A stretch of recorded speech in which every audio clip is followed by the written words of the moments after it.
Top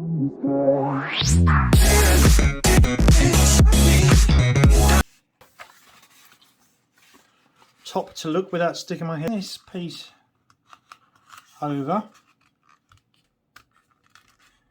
in line with the one.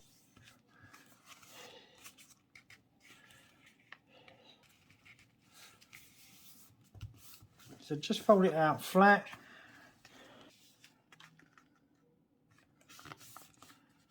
We should have almost a perfect circle.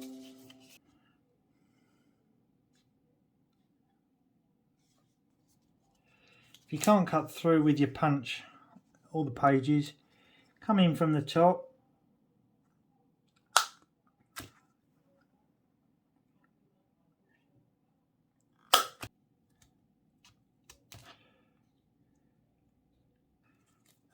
Remove that paper. Just two of those. So there's